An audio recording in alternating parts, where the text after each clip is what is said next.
Lalu kita sudah memulai pelajaran gas nyata, ya kan? Eh, Sekarang kita lanjutkan. Ya, minggu lalu masih ingat apa yang kita pelajari minggu lalu? Apa saja yang kita pelajari minggu lalu?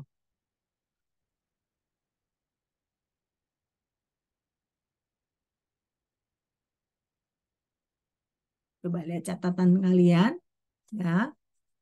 Apa yang kita pelajari minggu lalu? Kalau kalian ingat, minggu lalu kita belajar faktor kompresibilitas, ya, Z. Itu yang pertama. Yang kedua, kita pelajari persamaan van der Waals, ya kan? Nah, yang ketiga yang kita pelajari adalah persamaan virial atau persamaan keadaan, ya. Nah, jadi persamaan-persamaan ini gunanya untuk mengkoreksi persamaan gas ideal, ya, sehingga ketika kita melakukan perhitungan, perhitungannya bisa lebih teliti dibandingkan persamaan gas ideal. Nah, minggu lalu kan kalian ingat kita bandingkan kan antara menggunakan persamaan gas ideal.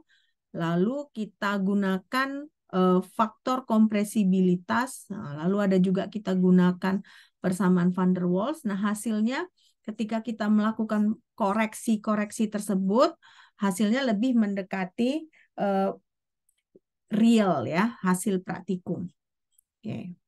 Nah, sekarang kita masuk ke bagian kedua. Bagian kedua dari gas nyata. Nah, yang pertama itu dari bagian kedua ini kita belajar persamaan Beatty-Bridgman.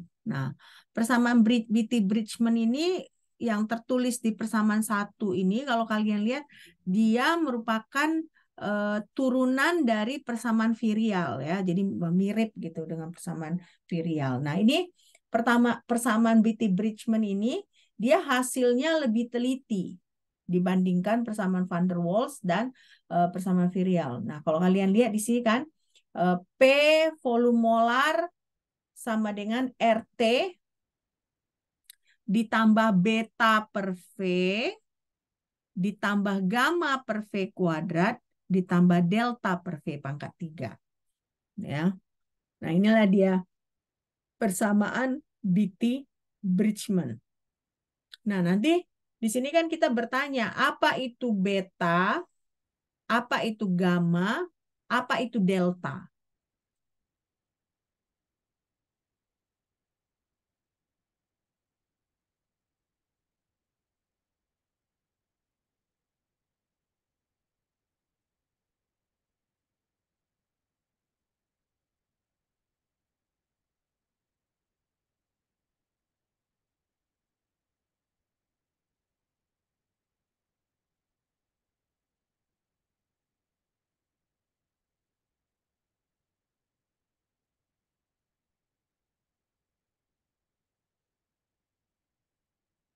Ini persamaan Beatty-Bridgman, ya.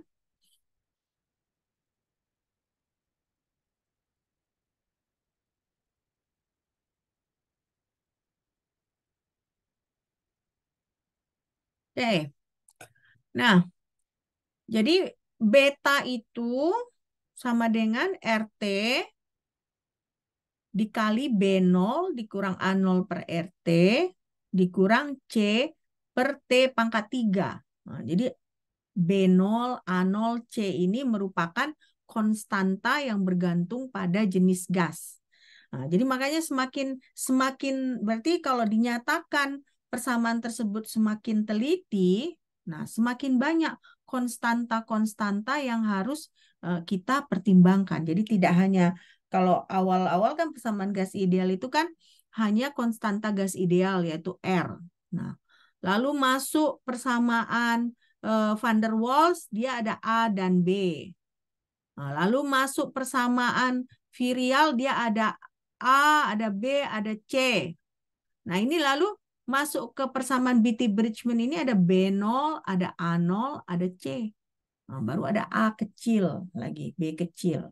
Karena di sini kita bisa lihat gamma ini sama dengan RT dikali negatif B0B ditambah A0A. Nah, ini A-nya huruf besar, EA yang ini huruf kecil ya dibagi RT ditambah B0C per T pangkat 3.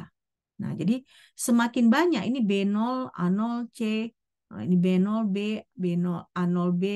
Ini semua adalah konstanta yang bergantung pada jenis gas. Jadi kalau persamaan gas ideal R itu ya universal persamaannya kan, sama untuk semua jenis gas.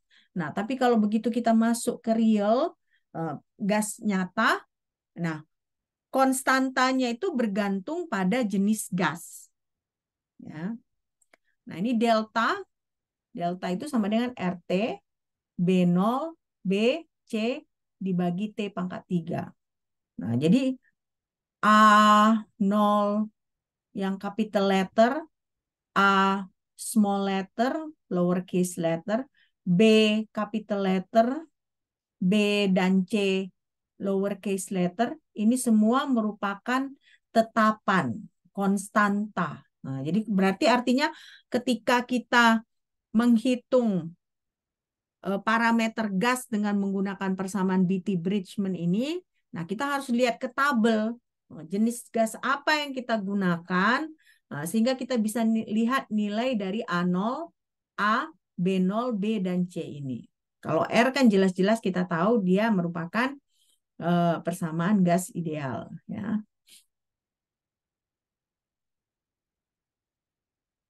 Jadi makin lama makin rumit ya persamaannya. Tapi semakin rumit persamaannya, semakin teliti atau semakin detail ya, semakin mendekati hasil eksperimen.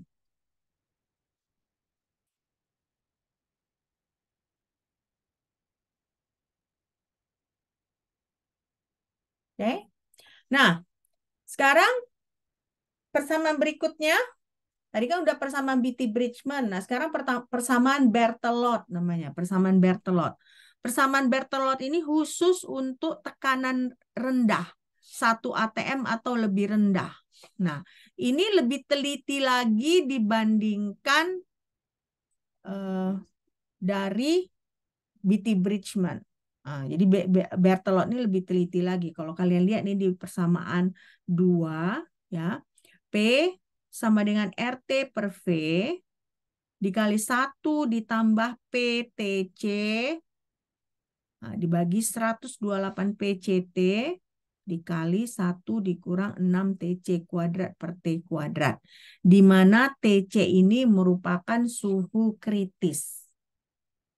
Ya, temperatur kritis. Makin rumit lagi kan, karena yang sebelum-sebelumnya nggak ada istilah temperatur kritis. Nah, sekarang masuk ke temperatur kritis. Nah, nanti kita akan mempelajari diagram isoterm dari gas real, supaya kalian bisa mengerti apa itu temperatur kritis. Oke. Nah, coba diamati dulu persamaan ini, ya kan, yang rumit ini. P ya jelas P tekanan ya kan. Tapi di sini ada TC. Nah, kan ada PC juga berarti ada tekanan kritis. Nah, jadi nanti tekanan kritis ada, suhu kritis ada, ya. Ya jadi tekanan dan suhu kritis ya. Selesai nih? Belum, Bu. Belum. Belum, oke. Amati dulu ya kan. Tentunya kalau kita nggak bisa kita buru-buru dalam memahami persamaan gas realnya karena eh, dia cukup cukup rumit. Nah kemarin saya beberapa hal yang lalu masuk ke kelas yang lain, saya berikan contoh soal nggak ada yang bisa ngerjakan. Nanti kita lihat kalian bisa kerjakan apa enggak ya. Tapi nggak masalah ya. Nanti kan kita diskusikan juga jawabannya. Oke.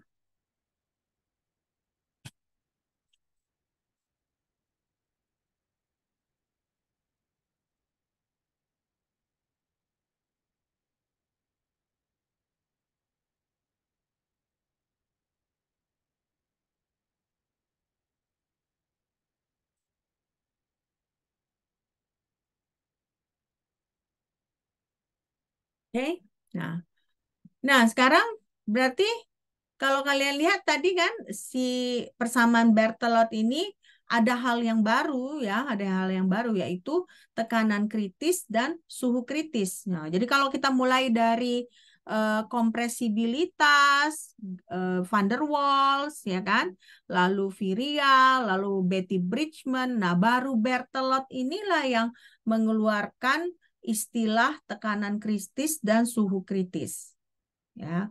Nah, Berthelot ini. Jadi makanya dia lebih teliti karena dia memakai tekanan kritis dan suhu kritis. Nah, nanti kita pelajari apa maksudnya suhu kritis ini ya. Kenapa ini penting? Karena nanti dari situ kita perhatikan bahwa eh, bagaimana keadaannya saat suhu kritis ini. Oke.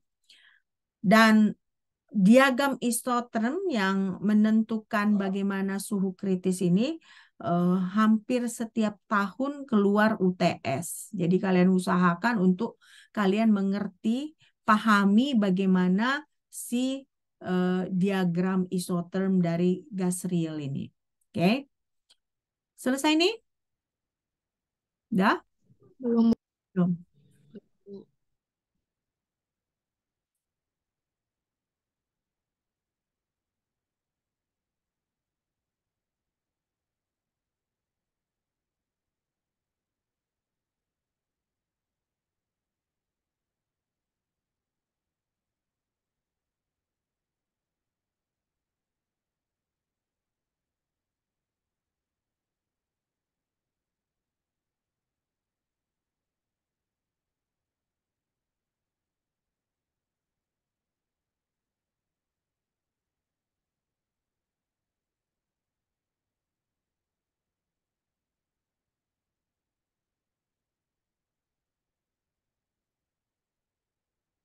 Oke.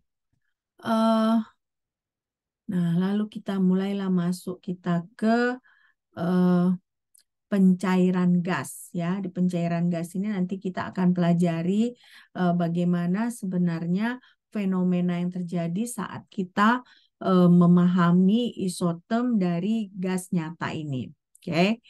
Nah, jadi kalau kita punya suatu gas ya kan, gas kita tempatkan dalam suatu kontainer.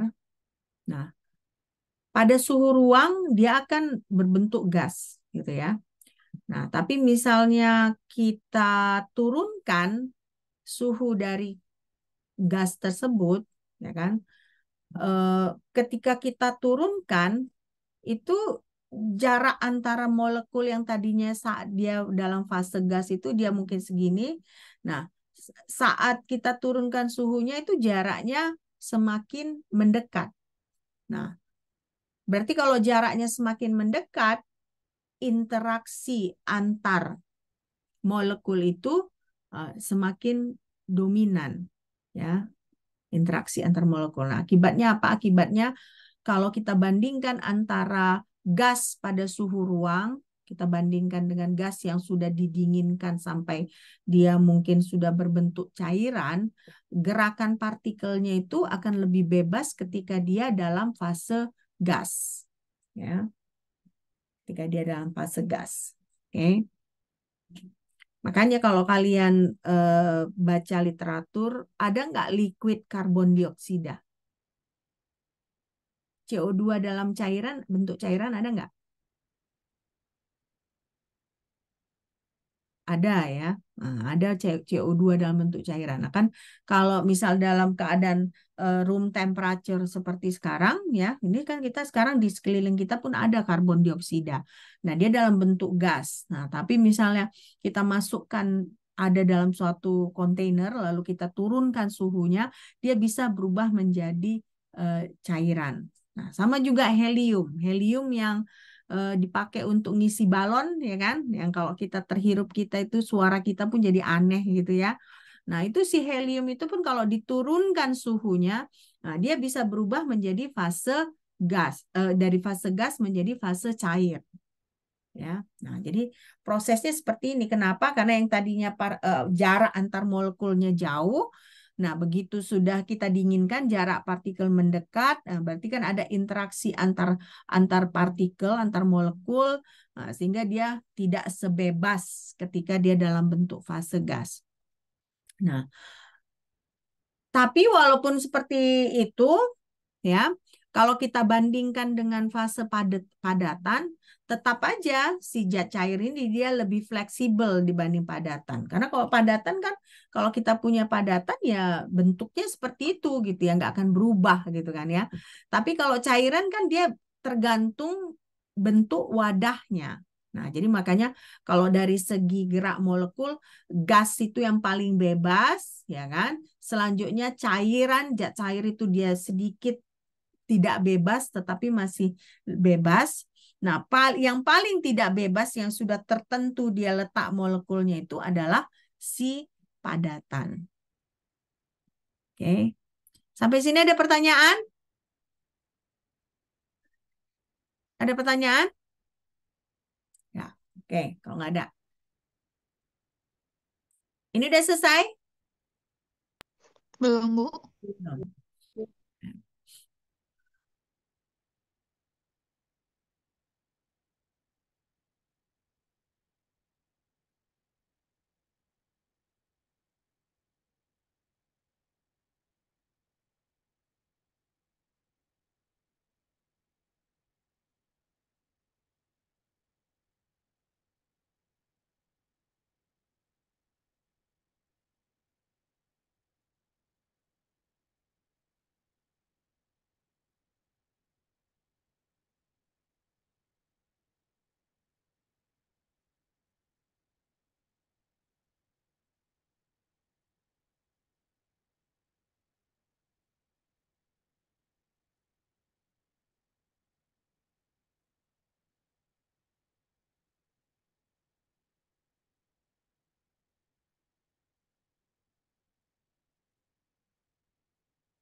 Oke, kita lanjut ya.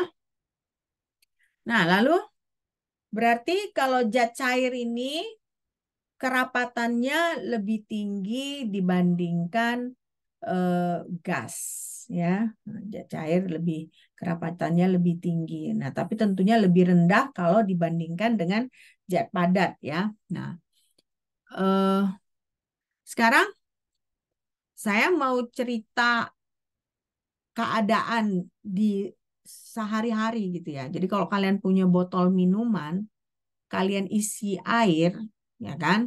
Lalu kalian tutup rapat ini. Lalu kalian biarkan semalaman, ya. Kalian biarkan semalaman. Kalau kalian buka tutupnya ini, pasti ada sedikit gas keluar, gitu, ya.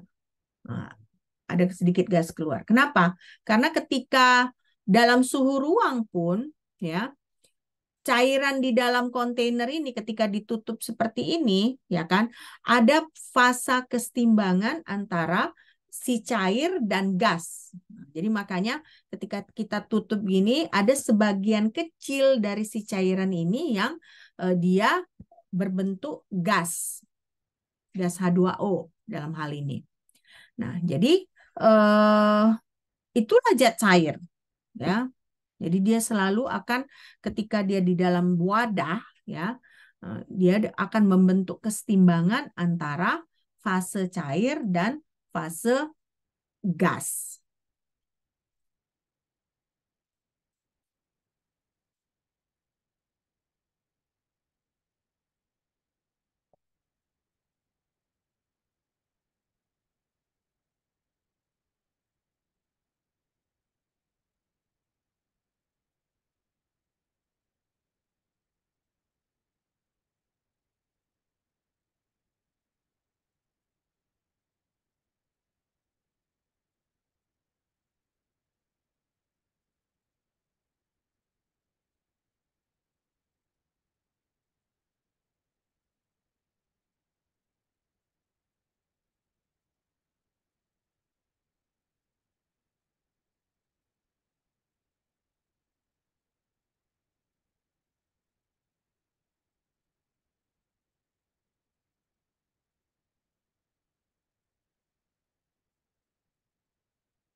Oke, selesai nih.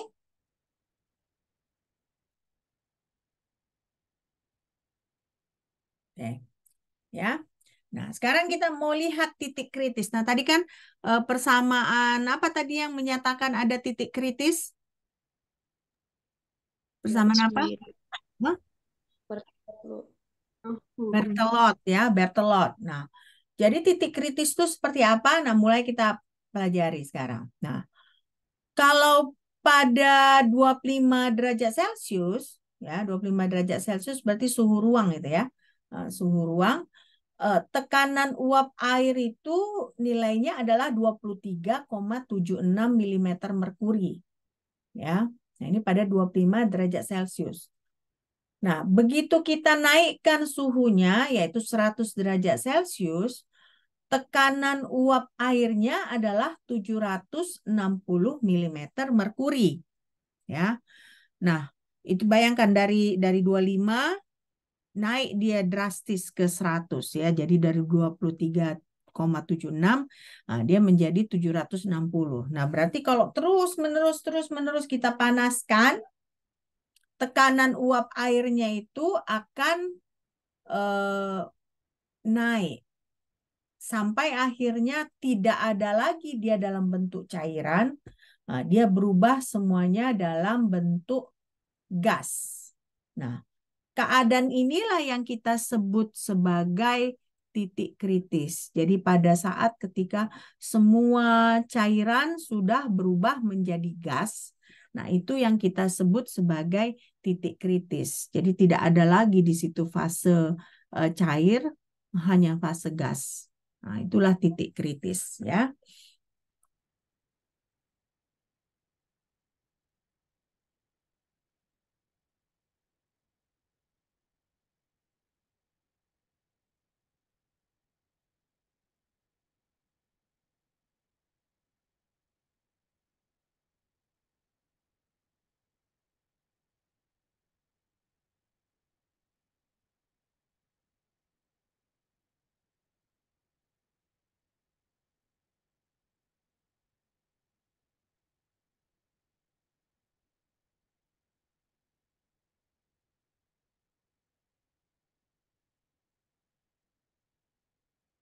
Oke, selesai nih. Oke.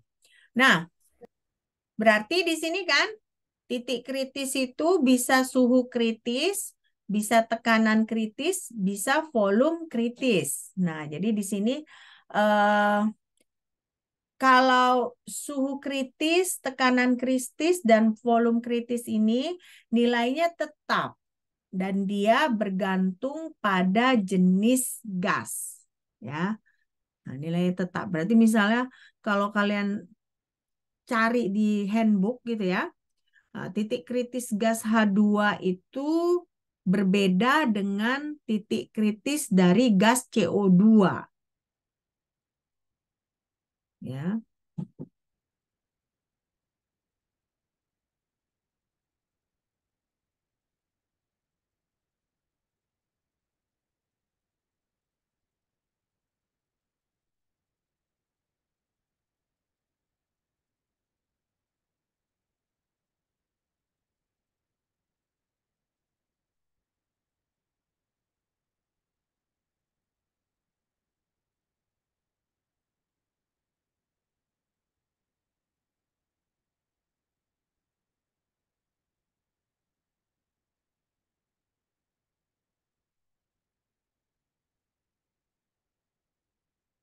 oke.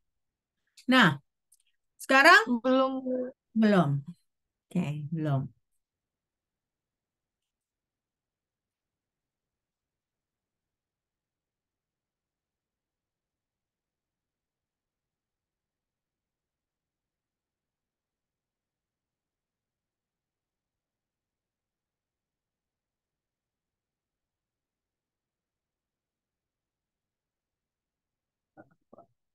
Ada. Nggak tahu ini dari tadi. Orang nggak nanya kan? Nggak mikir apa.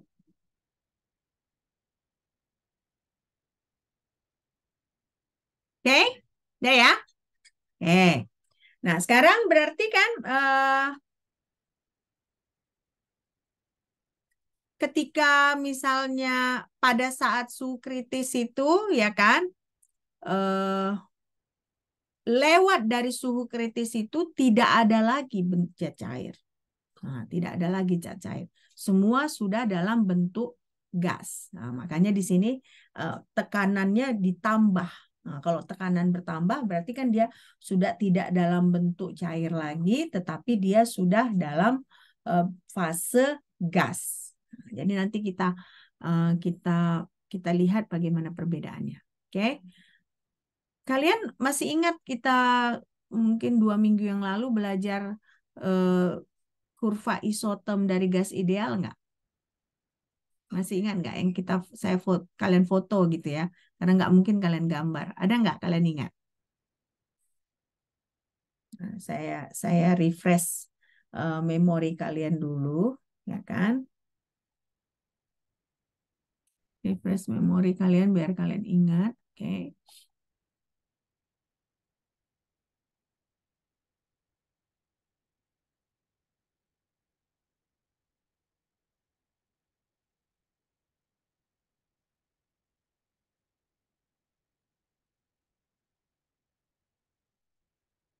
Nah,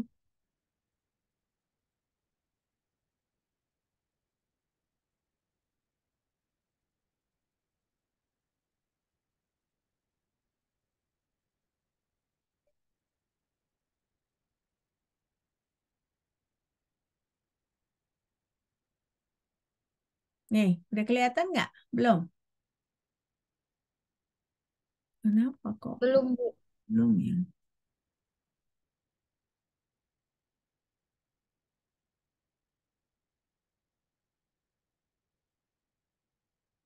Hmm.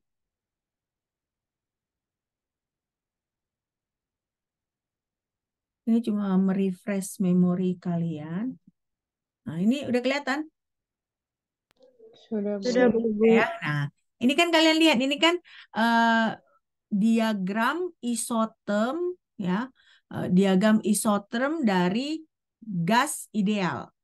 Nah, jadi kalau kalian dia hanya ini aja, hanya atas ke bawah turun gitu, atas ke bawah turun, nggak ada titik belok, nggak ada maksimum, nggak ada minimum. Jadi kayak kayak logaritma ya, kayak kurva logaritma dia.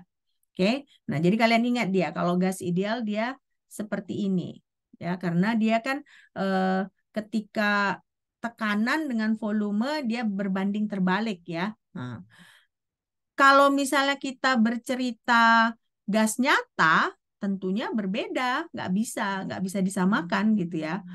Gas nyata dengan gas ideal. Nah, kalau gas nyata itu nanti akan berbeda ya. Oke. Nah, balik lagi. Jadi udah kalian refresh ya memori kalian soal kurva itu isoterm dari gas ideal. Nah, jadi kalau di sini penjelasannya si isoterm gas nyata itu berbeda nantinya dengan gas ideal. Karena kalau gas ideal itu kan dia cuman atas ke bawah gitu ya. Karena dia hanya menyatakan tekanan dengan volume berbanding terbalik. Tetapi kalau gas nyata dia ada maksimum, ada minimum, baru ada titik belok ya. Nah, jadi makanya di sini untuk gas nyata itu dia berupa kurva yang ada kemungkinan memiliki minimum, maksimum atau titik belok. Oke. Nah, jadi kita mulai dengan ilustrasi Boyle. Nah, kalau kita mau menggambarkan isoterm dari gas nyata, kita mulai dengan ilustrasi Boyle, ya kan? Artinya apa? Kita akan ubah tekanan dan volume pada suhu yang sama. Nah, jadi suhunya nggak boleh berbeda, ya. Makanya kita sebut isoterm karena kan suhunya konstan, gitu ya. Nah, ini dia. Ini dia yang harus kalian mengerti karena seringkali keluar ujian ya. Nah, seringkali keluar ujian, harus kalian mengerti. Nah, bagaimana ini?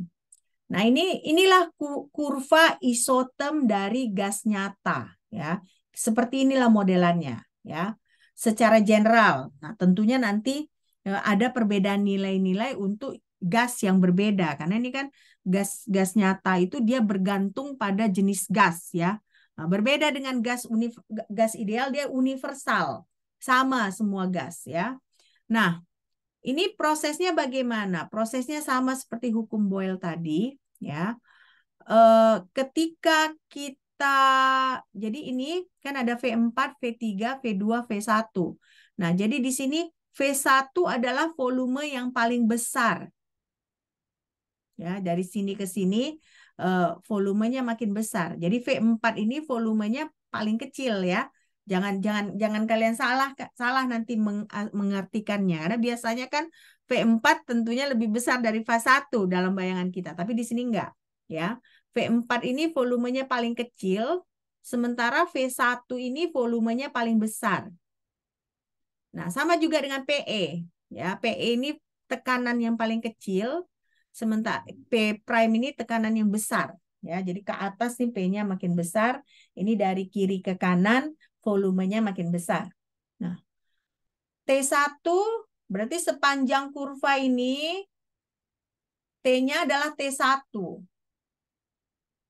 Nah, sepanjang kurva yang ini T-nya adalah T2. Makanya kita sebut sebagai kurva isoterm ya. Suhunya kita konstankan ya. Nah, bagaimana ini? Ini ketika kita ubah, kita kurangi volumenya dari V1 ke V2. Nah, ini kan jaraknya cukup besar ya, cukup besar. Tekanannya itu berubah cukup drastis ya. Nah, tekanannya berubah cukup drastis. Ini kan cukup drastis ya. Nah, oke. Nah, tapi ketika kita kurangi cukup banyak volumenya, ini kan cukup banyak kan volumenya kita kurangi. Kalau V1 dikurang V2 tentunya lebih kecil dibandingkan V2 dikurang V3. Ya kan kalau kita lihat jaraknya ini kan menyatakan perbedaan dari volumenya. Nah, jadi kita kurangi V2 ke V3 ini, tapi tekanannya berubah enggak? Tekanannya berubah enggak ini? Tidak, Bu. Tekanannya nggak berubah ya. Nah, lalu ketika kita kurangi sedikit aja, ini kan lebih dikit lagi antara V3 V4 ini. Bagaimana tekanannya? Drastis Naik, Bu. berubah ya, drastis berubah kan? Nah, drastis berubah. Nah, inilah proses kondensasi dari gas itu ya.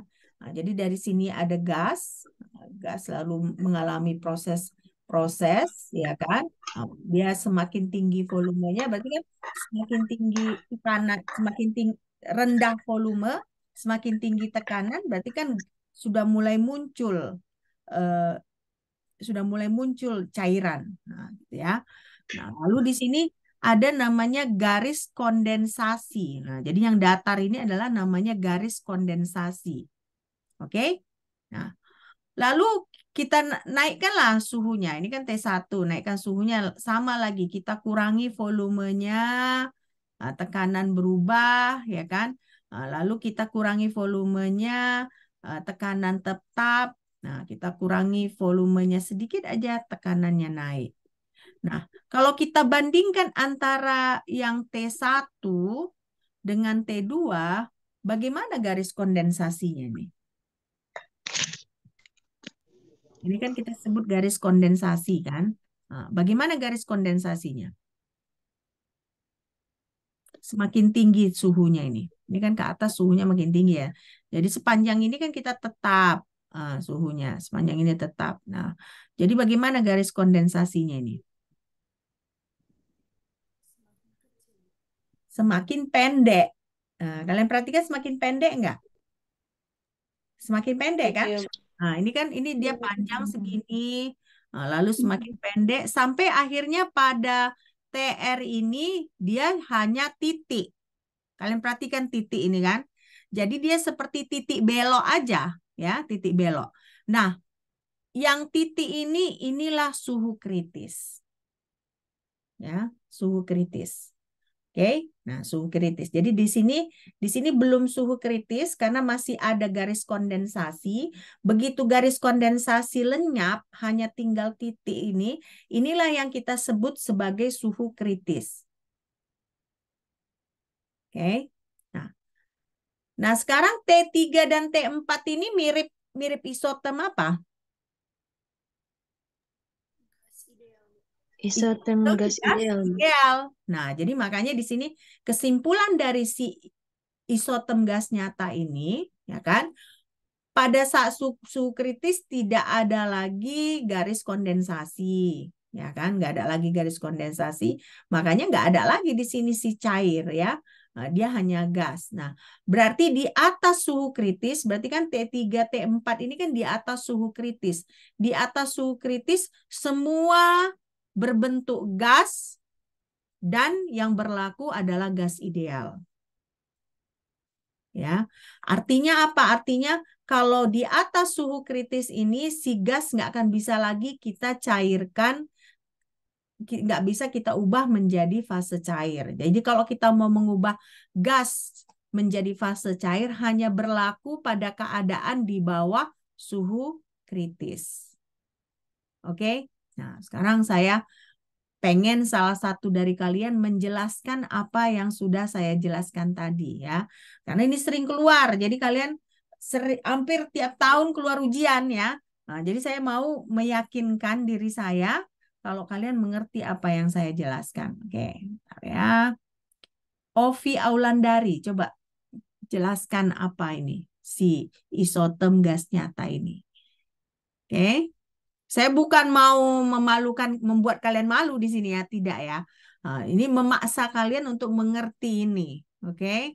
Nah, supaya nanti ketika ada soal ujian keluar seperti ini, nah, kalian bisa kerjakan, ya. Oke, si Ovi Aulandari, coba. Hadir kan, Ovi kan? Ovi Aulandari. Bisa Ovi?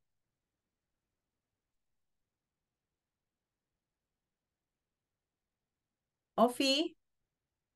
Nah, ini yang saya kurang suka ya. Maunya kalau Zoom pun ya jangan dinyalakan aja Zoom-nya tapi ditinggali ya. Nah.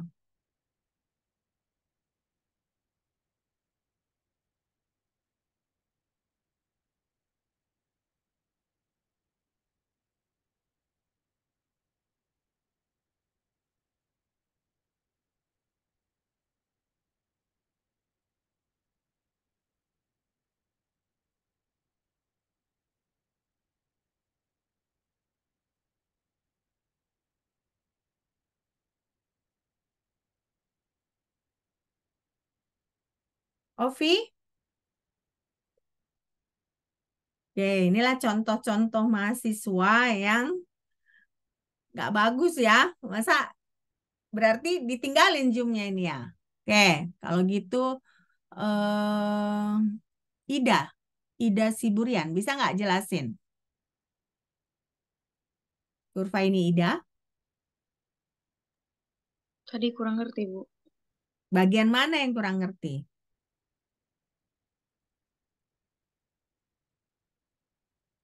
Saya ulangi lagi ya. Saya jelasin ya. Oke. Nah, jadi kita inilah isotem gas nyata ya. Inilah isotem gas nyata itu. Nah, jadi pada isotem gas nyata ingat isotem itu berarti kan dia suhunya konstan. Nah, tapi konstannya itu hanya pada satu kurva ini ya. Nah, ini yang ini T1 kata ini kan ada tulisan T1, berarti sepanjang yang ini dia suhunya T1. Nah, lalu yang ini berarti yang T2 sepanjang suhu ini adalah T2. Oke. Nah, bagaimana kita proses pembuatan kurva ini dimulai dengan kita mengurangi volumenya. Nah, ini V1 kita kurangi volumenya menjadi V2. Nah, ketika kita kurangi volumenya menjadi V2, ya kan? Dia tekanannya berubah sedikit ya kan? Ini kan tekanannya berubah. Kalau ini kan di sini tekanannya, ya kan? Nah, yang ini yang V2 dia di sini tekanannya. Berarti kan berubah tekanannya kan? Nah, tapi ketika misalnya sampai di titik ini, berarti ini namanya adalah tekanan equilibrium. Nah, jadi V1 kita ubah menjadi V2 sampai pada tekanan equilibrium, ya kan? Lalu kita kurangi lagi volume 2 ke V3. Nah, di sini tidak ada perubahan tekanan. Ya, tidak ada perubahan tekanan. Oke. Nah, lalu V3 kita kurangkan menjadi V4, dia drastis naik tekanannya menjadi P prime. Ya. Nah, inilah prosesnya. Nah, lalu dari V2 dengan V3 ini, garis ini, nah ini kita sebut sebagai garis kondensasi. Nah, jadi di sini adalah gas, nah dia proses mencair. Nah, jadi cairan dia di sini, ya kan? Nah, lalu ini berubah. Nah, lalu kita naikkan lagi T2. Sama dia. Dari V1 ke V2, tekanannya drastis, ya kan? Nah, lalu ada garis kondensasi lagi, ya. Garis kondensasi ini berarti pada saat kita rubah volume, tekanan tidak berubah. Nah, itulah garis kondensasi. Nah, lalu kita ubah dikit. Nah, dia tekanannya berubah drastis, ya. Sama seperti keadaan V3 dan V4 ini. Nah, lalu TR ini bagaimana? Tidak ada lagi garis kondensasi. Artinya semua gas sudah jadi cairan sudah tidak ada ya. Jadi cairan sudah berubah jadi gas ya. Nah, karena nggak ada lagi garis kondensasi ini. Nah, pada titik ini yang titik belok ini inilah yang kita sebut sebagai suhu kritis. Nah, sering ditanya di ujian itu.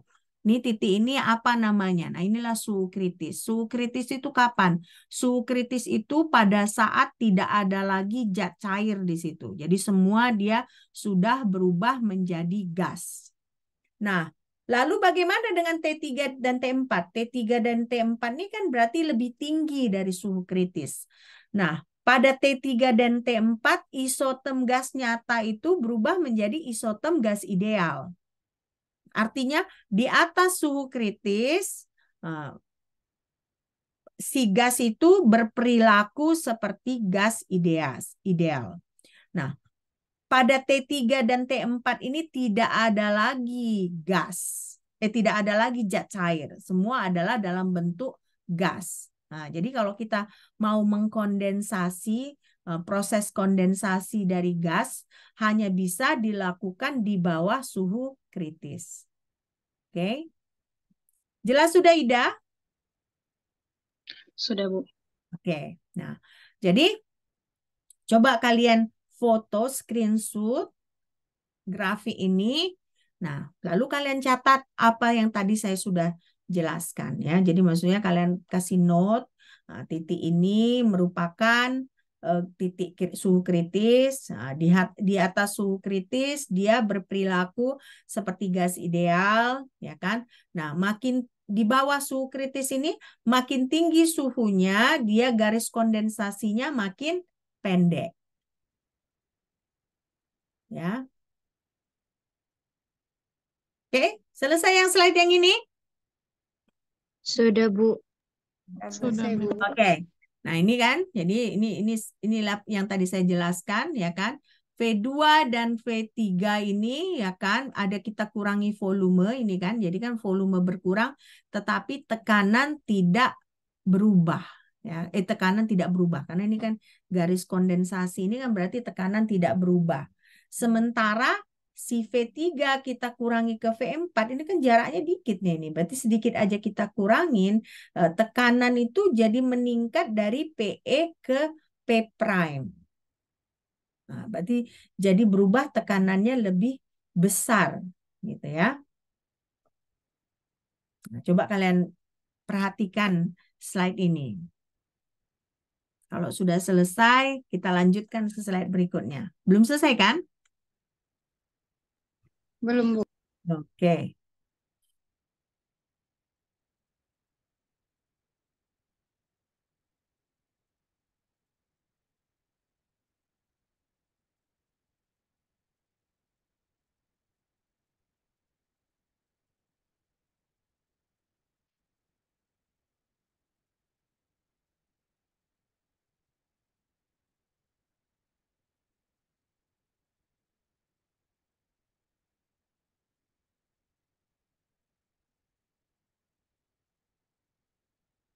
Oke, selesai nih. Udah ya. Nah, lalu di sini kita hanya penjelasan bahwa ketika kita ubah dari V2 dan V3 ini disinilah cairan gas itu berubah menjadi cairan semakin banyak. Nah, tapi tetap tekanannya tetap sama, yaitu tekanan eh, equilibrium ya, tekanan pada saat kesetimbangan ya. Nah, sementara ini kan ini gas dia. Nah, kita kurangi volumenya, berarti di V2 ini si gas itu sudah mulai berubah menjadi cairan ya. Nah, di sini berarti di sini gas berubah cairan. Nah, tapi bagaimana dengan ini? Ini dia si cairan ini udah berubah jadi gas lagi ya. Nah, itulah proses kondensasi itu ya.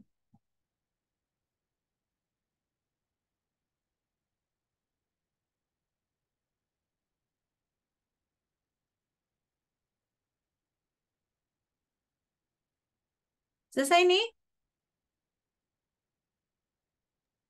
Belum, Udah lah Bu. ya. Belum? Belum, Bu. Oke.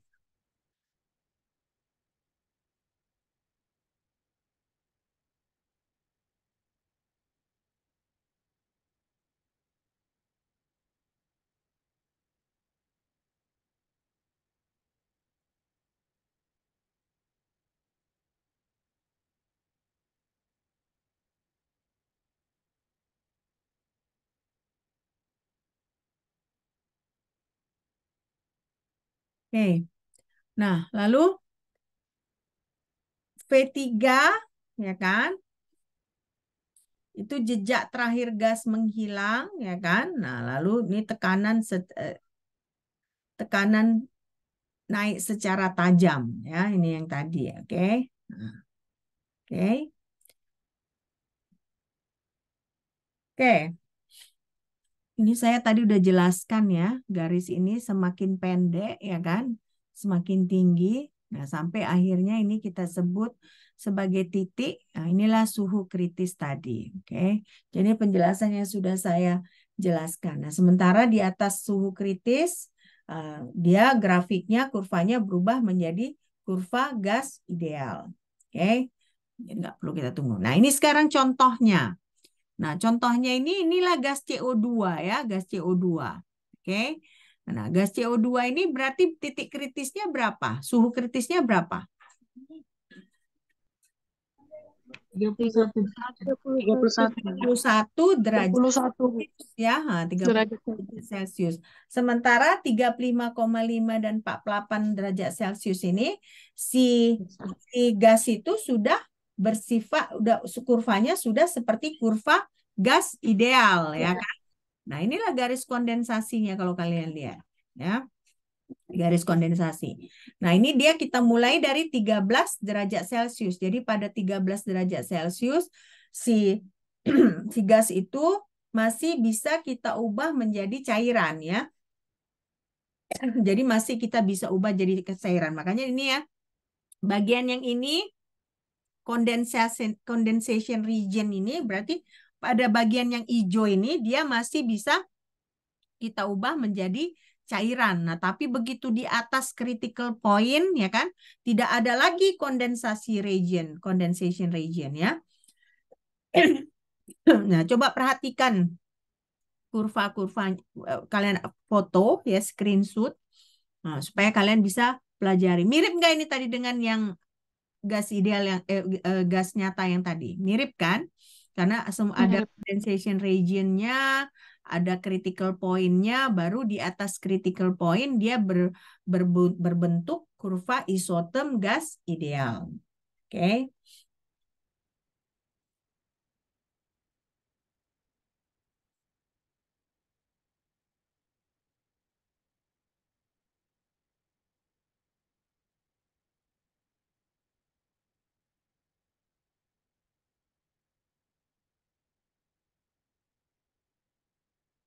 Oke, selesai nih ya. Selesai kan? Udah kalian ambil Selesai, Bu. fotonya ya. Oke. Nah, sekarang Ini penjelasannya. Jadi pada 13,1 ya kan, berarti 13,1 ini tekanan kesetimbangannya ini panjang. Nah, garis kondensasinya panjang ya. Makin tinggi suhunya ya kan, si garis keseimbangannya semakin pendek. Sampai akhirnya dia tinggal titik. Nah, yang tinggal titik ini merupakan suhu kritisnya, ya, suhu kritisnya.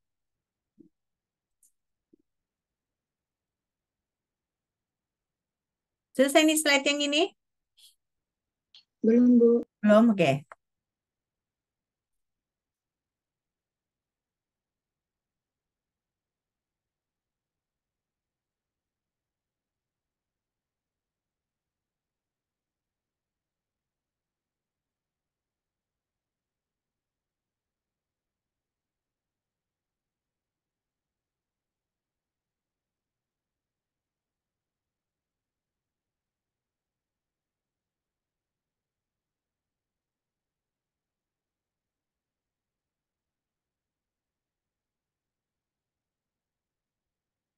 Oke.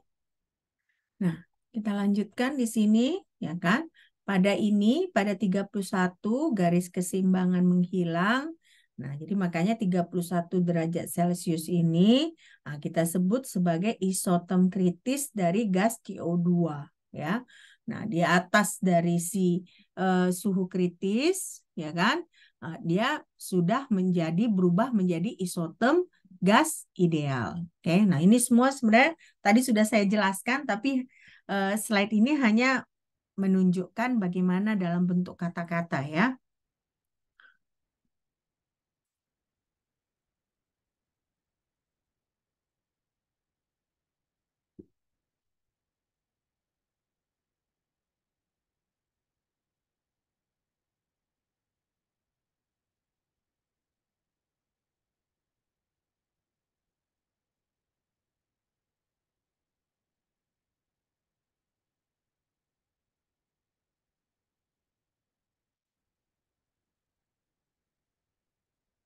Oke, nah jadi di sini nih kesimpulannya ya. Proses kondensasi hanya bisa terjadi di bawah suhu kritis. Nah, di atas suhu kritis, gas itu tidak mungkin dicairkan dan sifatnya seperti gas ideal.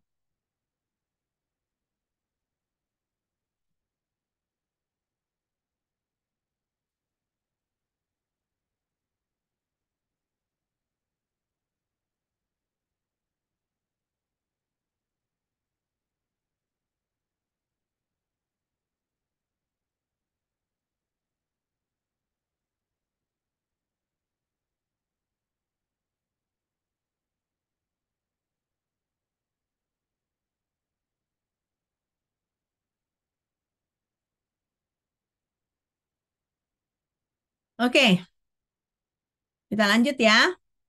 Nah, sekarang kita masuk keadaan kritis gas van der Waals.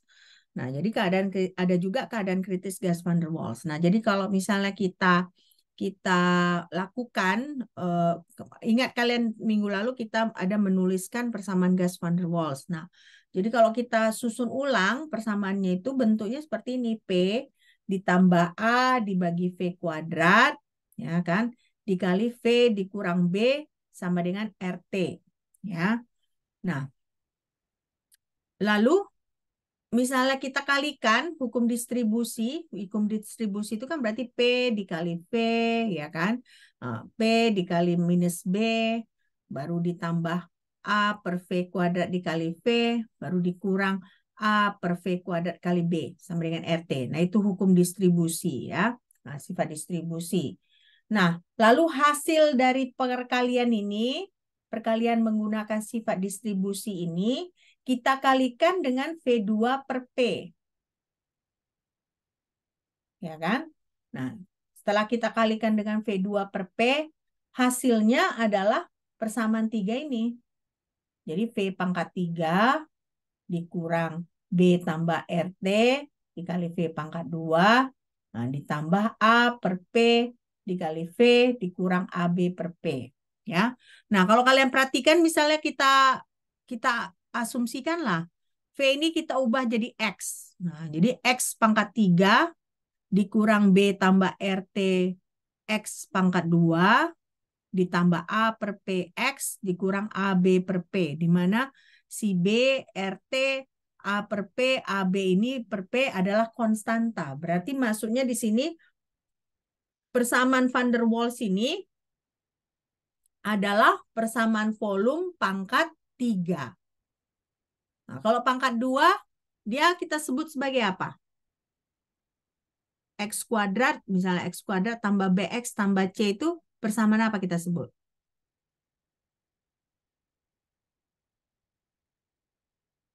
Apa itu? Persamaan apa? Parabola. Nggak ingat kalian? Parabola. Apa itu persamaan parabola? Ada maksimum, ada minimum, ya. Nah, ingat-ingat lagi, itu kuliah SMA, ya kan? Nah, jadi van der Waals ini dia di atasnya parabola. Kalau parabola kan pangkat 2. Nah, si van der Waals ini pangkat 3. Nah, artinya kalau pangkat 3 ini berarti ada titik minimum, ada titik maksimumnya, ya kan? Benar nggak? Kalau X pangkat 2 itu bisa kita tentukan maksimum atau minimumnya nggak? Bagaimana menentukan maksimum minimumnya? Kalau kita punya X kuadrat tambah BX tambah C. Nah, bagaimana kita menentukan titik maksimum atau titik minimum dari parabola tersebut? Kita lakukan turunan, ya. Kita lakukan turunan. Kalau kita turunkan, ya kan? Nah, baru sama dengan 0, nah, kita bisa tentukan titik maksimum dan minimumnya. Nah, sama juga dengan ini. Berarti kita bisa tentukan titik maksimum, titik minimum, dan titik belok. Nah, ingat, suhu kritis tadi pada posisi mana di kurva? Titik belok, ya kan? Ingat nggak? Titik belok bukan? Titik belok, Bu. Titik Iya, belok. Bu. Udah makin pusing kayak kalian kayaknya ya. Nggak bisa jawab semua Iya. kan ini ya. Ya, titik belok. Oke. Nah, jadi makanya kalau kita gambarkan, ya kan, isotem dari persamaan gas van der Waals itu seperti ini. Ya, inilah dia yang pangkat 3-nya. Nah, ini turunan dari si pangkat 3-nya. Karena turunan dari pangkat 3 itu dia bisa ada titik belok. Berarti E ini adalah suhu kritis. Ya kan? Suhu kritis. Nah, lalu T3 ini apa ini? Keadaan apa dia? Keadaan di mana dia sudah gas ideal, ya kan? Dia sudah bersifat seperti gas ideal. Duh, saya ulang-ulang loh, tapi kok kalian nggak bisa jawab juga ya?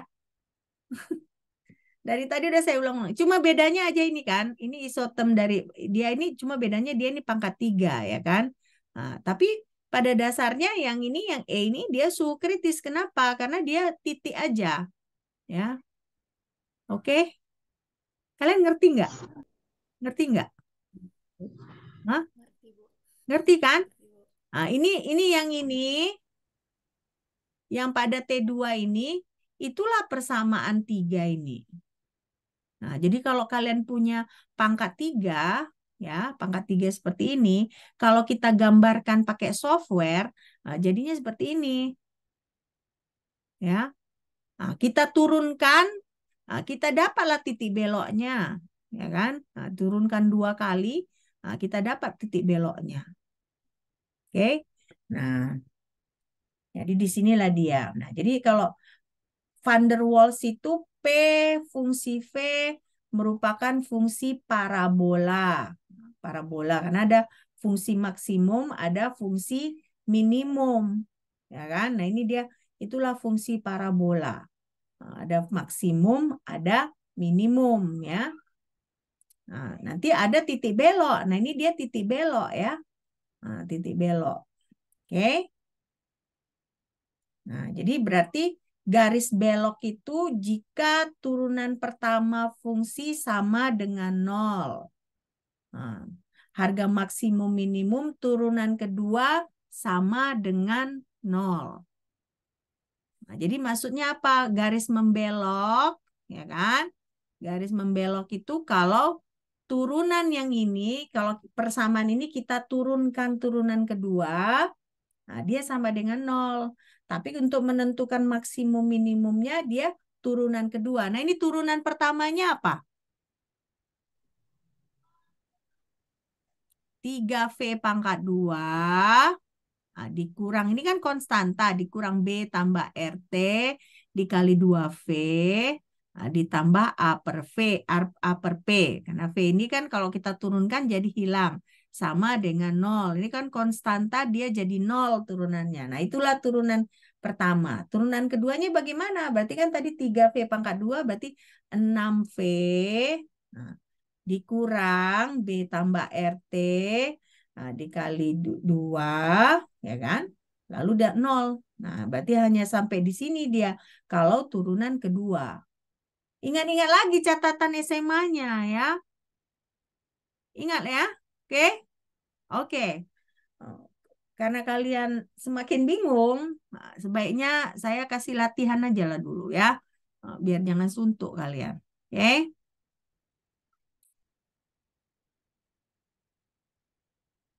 Oh ini summary ini ya, summary. Nah, kita udah belajar banyak kan persamaan gas ideal, persamaan gas nyata ya. Nah ini perfect. Kalau perfect gas ideal dia P sama dengan nRT per V. Nah lalu ini kalian screenshot aja ya, biar biar bisa kalian pelajari. Nah di sini kalau van der Waals P sama dengan nRT dibagi V dikurang NB dikurang N kuadrat A per V kuadrat.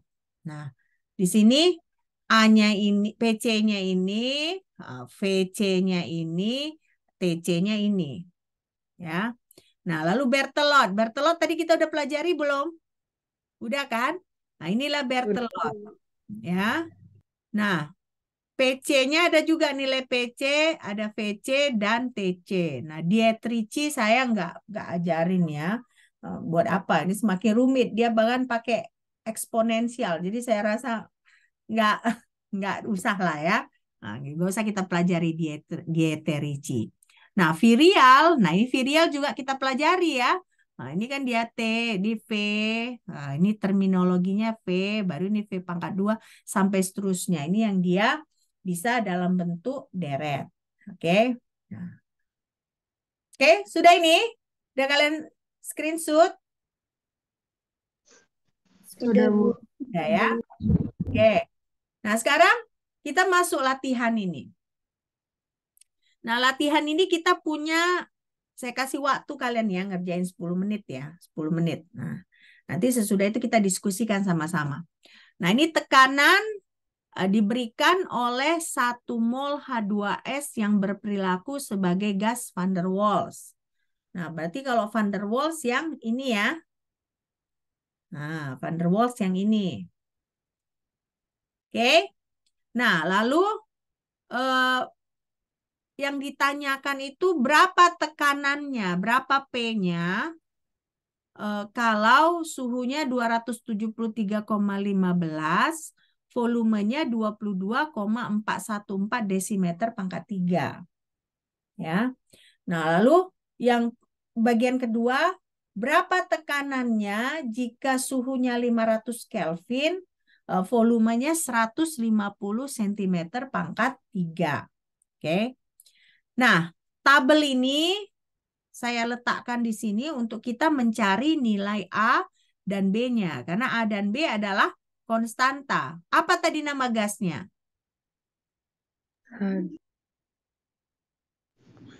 H2S ya, H2S. Nah, H2S itu berapa nilai A-nya dari tabel ini? Berapa nilai A-nya? 4,484. Lalu perhatikan satuannya. Satuannya ATM, desimeter pangkat 6, mol pangkat negatif berapa itu? 2 ya. Nah, berarti nilai B-nya berapa? 4,34. empat koma empat tiga koma empat tiga ya. empat. Koma tiga Nah, empat. perhatikan satuannya. Satuannya apa? Desimeter pangkat 5 mol pangkat negatif 1. Nah, berarti kalau untuk ini perlu nggak ada yang kita ubah satuan?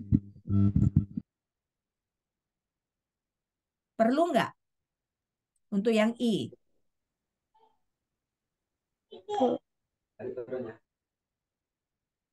Nggak ada ya, karena kan ini volumenya desimeter pangkat 3, berarti bisa kita langsung pakaikan. Nah, tapi bagaimana dengan I2? Ada nggak yang perlu kita ubah satuannya? Ada Bu yang Ada sentimeter. Bu. Ada ya, volumenya ya, karena ini dalam sentimeter pangkat 3, sementara ini semua dalam desimeter ya. Oke, coba kalian kerjakan. Nah, saya kasih waktu 10 menit. Kira-kira berapa nilai tekanan yang kalian dapatkan? Ya, saya kasih waktu 10 menit untuk kalian mengerjakan.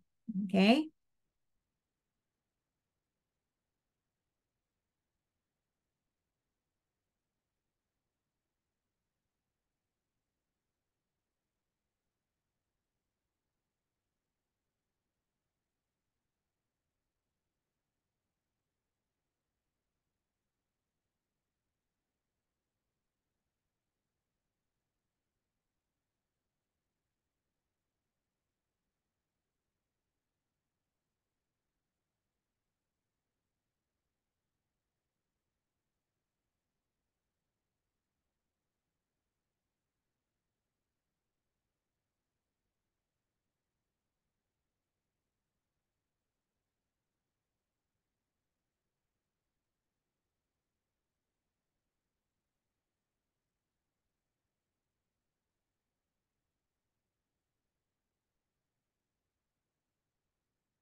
Nanti salah satu dari kalian coba ya. Nah, coba tunjukkan jawabannya ya.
Ada yang udah selesai?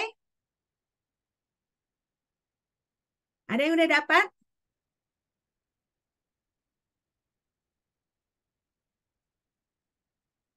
Belum?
Oke, kita saya tunjukkan aja ya. Satu saya tunjukkan, dan gitu kalian kerjakan yang I2 ya.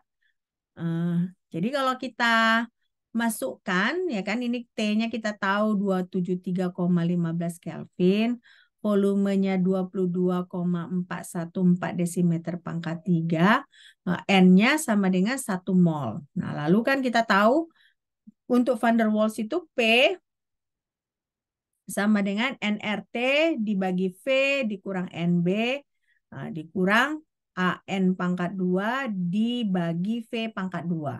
Nah, lalu kita masukkanlah satu-satu. N-nya 1, berarti tinggal kita kalikan dengan R. R itu adalah konstanta gas ideal. Nah, pastikan konstanta gas ideal yang kalian pakai adalah yang dengan satuannya desimeter pangkat 3. Ya. Lalu kita kalikan RT, kita kalikan dengan T, ya kan? T-nya adalah 273,15. Nah, lalu kita kurangkan, ini kita masukkan eh, si A-nya, nilai A-nya, nah, kalikan N-nya, lalu kita bagi dengan volume pangkat 2. Jadi tekanannya pada kondisi yang I itu adalah 0,99 atm. Nah, bagaimana dengan yang I2? Bagaimana kita mengerjakan yang I2? Hmm? Bagaimana kita mengerjakan yang I2?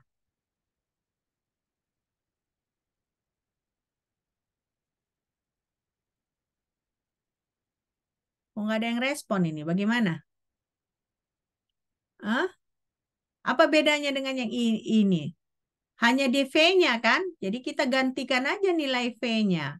Kalau ini 22,414 desimeter pangkat 3. Nah, ini V-nya adalah 150 cm pangkat 3. Nah, jadi ini berapa desimeter pangkat 3 ini? Si 150 cm pangkat 3 ini. Kalau kita ubah ke cm pangkat 3 jadinya berapa? 1.500. Hah? Berapa? 1.500. Masa 1.500 cm.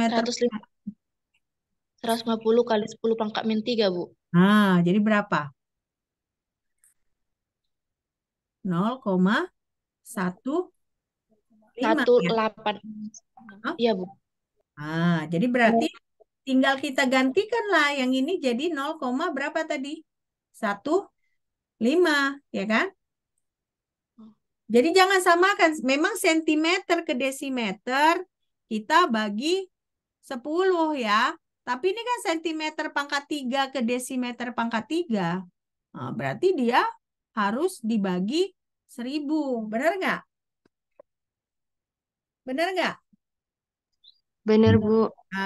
Jadi coba coba kalian kerjakan. Berapa jadinya I2-nya? Berapa I2-nya?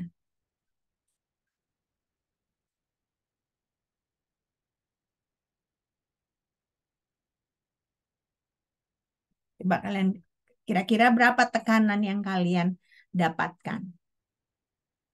Berarti ini kan volumenya lebih kecil atau lebih besar dari I2 mana lebih besar volumenya? I1.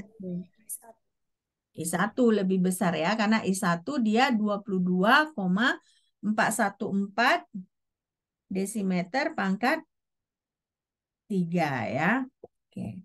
Nah, coba kalian kerjakan. Nah, mengerjakannya pelan-pelan ya.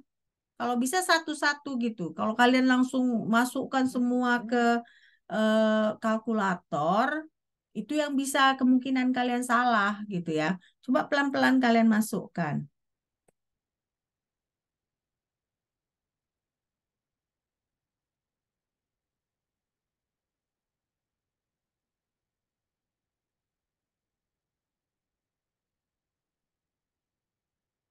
Jadi berapa kalian dapat tekanannya ya?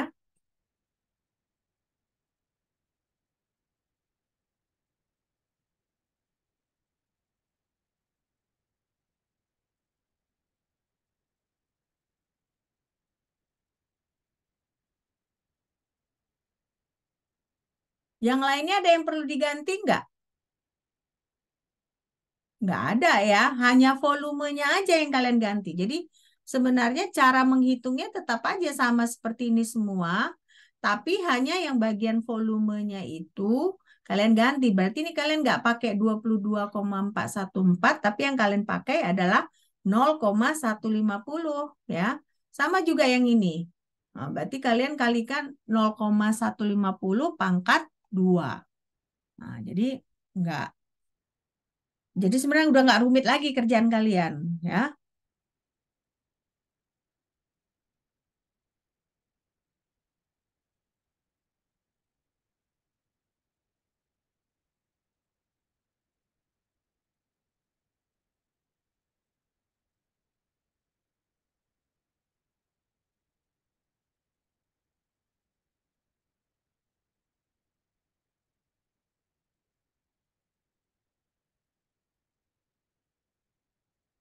Kalau saran saya, cara menghitungnya coba kalian kalikan NRT ini dulu, bagian ini dulu kalian kalikan. Lalu bagian ini. Nah, baru kalian kurangkan di sini.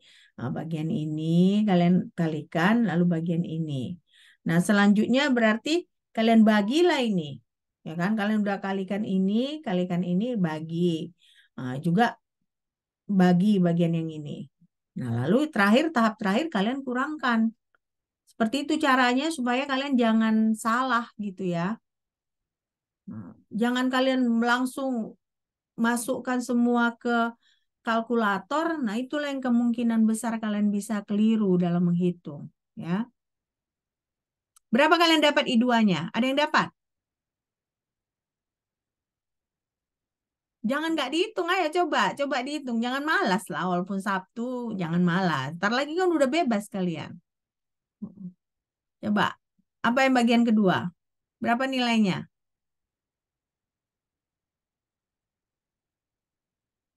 Hah? Ada yang dapat? Nggak dapat semua. Tinggal masukin nilainya pun nggak dapat.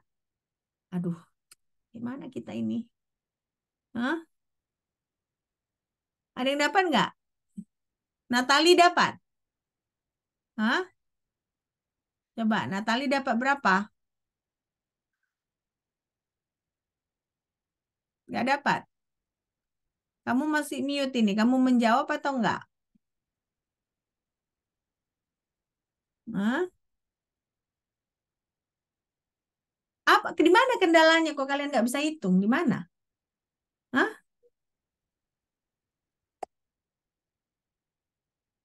Ini sebenarnya nggak ada yang perlu kalian pikirkan. Ini kalian hanya menginput data di persamaan, ya kan? Hanya itu yang kalian kerjakan sebenarnya.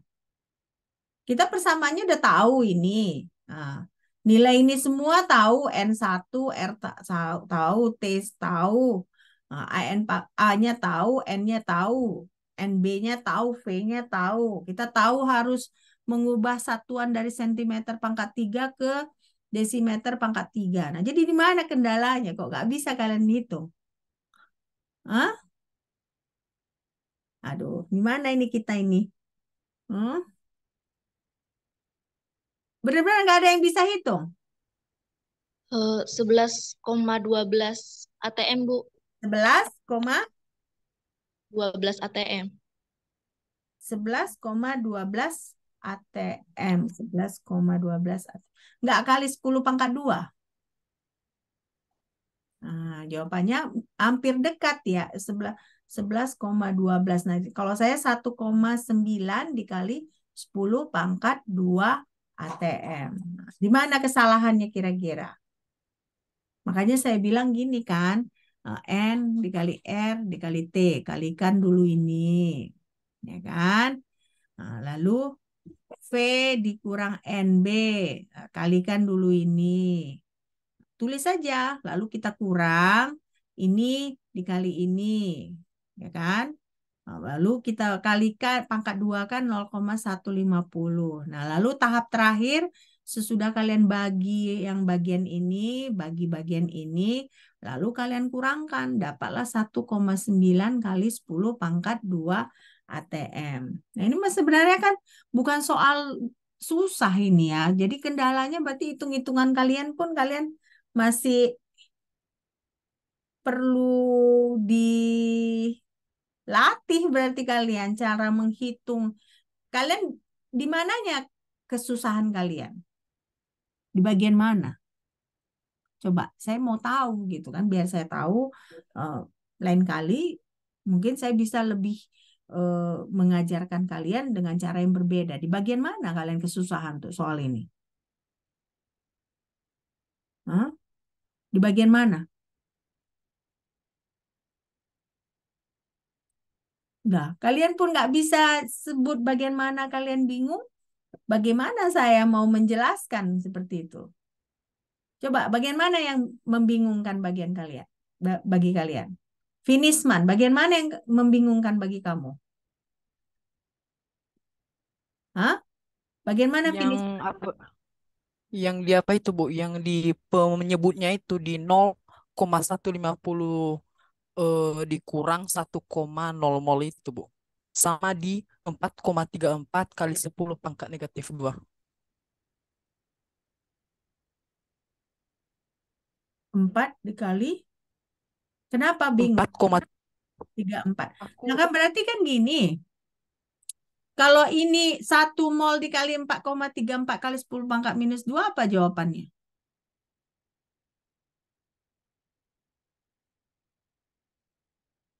Ini juga kan? Benar nggak? Kalau kita kalikan 1 kan nggak berubah dia kan? Iya kan? Berarti artinya tinggal kalian berapa 0,150 dikurang 4,34 kali 10 pangkat negatif 2. Berarti kalian harus belajar pakai kalkulator ya. Benar nggak? Nah, coba kalian 0,150 dikurang dikurang 4,34 eksponen negatif 2. Hasilnya berapa? Hasilnya 0,1066. Ada nggak yang dapat segitu? Berarti ini kalau kita kurangkan ini hasilnya adalah 0,1066. Nah, ya. Nah, oke. Nah, baru kita kita coba kita cari yang ini, ya kan? Nah, kalau 1 dikali 8,2057 kali 10 pangkat negatif 2 berarti kan satunya ini udah ya dia seperti nggak ada pengaruhnya ya. Jadi tinggal tinggal kita kalikan 8,2057 dikali 10 pangkat negatif 2 dikali 500. 8,2057 dikali 500. Nah, berarti di sini nilai yang ini 4,102. Nah, 4 ribu bukan 4.102. Nah, 4.102,85 dibagi berapa tadi nilai yang ini? 0,1066. Nah, selesaikan yang ini kan? Selesaikan? Nah, lalu kita kita tinggalkan dulu ini. Nah, baru kita kerjakan ini. 4,84 dikali 1 berapa? Ya tetap 4,84. Nah, berarti tinggal kita gini kan, tinggal 4,484. Nah, kita bagikan dengan kita tanda kurungkan ya. Kalau di kalkulator 0,150 kita pangkat 2. Baru kita dapat dia 199,2. Nah, jadi bagian ini 199,2. Nah, berarti hasil yang ini tadi berapa? Kita dapat. Berapa saya bilang tadi? 1000 berapa gitu ya? 1000-an ya. 1000-an tadi kan? Kalian catat nggak tadi yang saya bilang? Nggak ya? Oke, caranya seperti itu ya. Nah, makanya hasil akhirnya tekanannya adalah 1,9 dikali 10 pangkat 2. Nah, jadi berarti masalah kalian di sini menghitung yang rumit gini pun kalian harus latih. Ya. Nah, menghitung yang rumit gini pun kalian harus latih. Padahal saya nggak minta kalian menghitung manual, pakai kalkulatornya. Berarti cara menghitung memakai kalkulator pun harus kalian pelajari. Nggak mungkin kita pelajari itu di kelas ya. Nah, itu skill yang harus kalian latih sendiri. Oke? Ya? Ya, Bu. Nah, Bu, ya. Kenapa? Leni, ada pertanyaan ya, Leni? enggak, Bu. Enggak. Oke. Ya udah kita akhiri dulu perkuliahan kita ya. Kita akhiri karena eh, hari ini kalian sepertinya karena weekend mungkin nggak bersemangat ya. Nggak bersemangat, tapi nggak apa-apa. Coba kita ambil foto kita dulu ya. Buktinya kita sudah hadir. Oke, nanti terus saya tanyakan, pastikan lagi yang tadi, oke? Ini line yang bentar ya. 1, 2, 3. Oke, satu lagi yang lain 2. 1, 2, 3. Oke, good. Oke. Nah, ini sekarang saya pastikan lagi yang tadi kan ada yang ketinggalan kan? Siapa yang udah datang ini? Saya Bu Angelina Sihombing. Nah, Angelina udah hadir ya? Saya Bu Unisa. Hmm? Siapa? Uni datang ya? Unisa Bu. Ya? Oke. Opi? Saya, Bu. Sopar ya? Anggun Cahyati Bu. Kalau Opi yang tadi nggak menjawab, Oke, hadir Bu. nah ya Hadir Bu. tadi ditanya nggak menjawab ya. Ini Siska Anggra ini? Siska Anggra ini? Nggak datang ya? Udah. Oke, sampai jumpa minggu depan. Minggu depan kita balik offline lagi ya. Mudah-mudahan saya nggak ada kegiatan ya. Ini tadi kemarin saya ada kegiatan, jadi makanya kita harus online. Oke, kalau tidak ada pertanyaan, sampai jumpa minggu depan. Bye.